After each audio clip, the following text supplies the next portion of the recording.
Bonjour à tous les amis, je suis Samy de l'Académie WS. Aujourd'hui, je vais vous apprendre tout ce dont vous avez besoin de savoir pour maîtriser la programmation orientée objet en Java, et vous me connaissez sans blabla.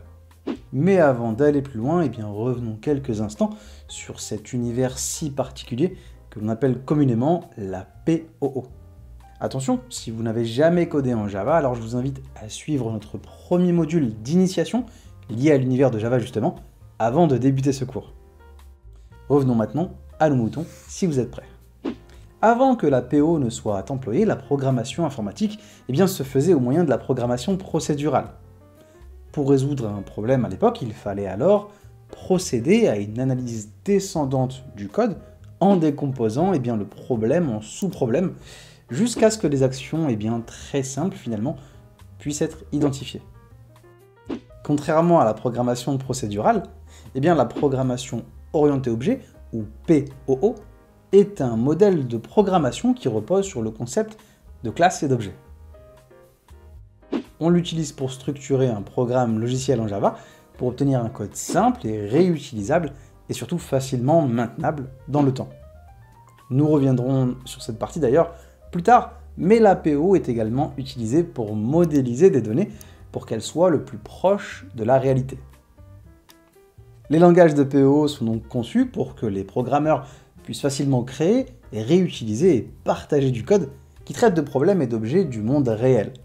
Intéressant, n'est-ce pas? Le principe est finalement simple, il s'agit de définir et de faire interagir des objets entre eux en créant des classes. On parle alors de créer des objets à partir de l'instance de classe.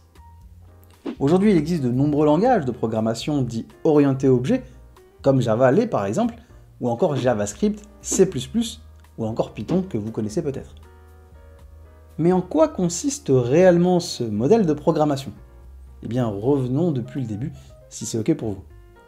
Le paradigme de programmation qu'est la PO a été défini par des Norvégiens il y a un petit bout de temps, au début des années 1960, puis leurs travaux furent repris et amendé dans les années 1970 par l'américain Alan Kay, donnant par la suite la PO que nous connaissons et utilisons aujourd'hui. D'ailleurs, on distingue trois étapes principales dans ce paradigme. Vous devrez dans un premier temps modéliser les données en identifiant les objets que vous souhaitez manipuler ainsi que leurs interactions. Vous devrez ensuite les conceptualiser dans une classe d'objets qui aura des attributs et des méthodes. Les attributs correspondront aux caractéristiques de l'objet et les méthodes aux actions que l'on pourra faire de cet objet, ou avec cet objet. Une fois cet objet créé, il communiquera dans la plupart du temps via une interface, mais on reviendra dessus plus tard. Évidemment, pour fonctionner de manière optimale, la PO repose sur 4 piliers fondamentaux, à savoir l'encapsulation, l'abstraction, l'héritage et le polymorphisme. Pas sûr de savoir ce que c'est? Pas de panique, pour ne rien rater sur ces concepts et comprendre la philosophie liée à la programmation orientée objet, que ce soit en Java ou dans un autre langage, je vous propose de marquer une pause et de visualiser notre vidéo liée aux piliers de la PO.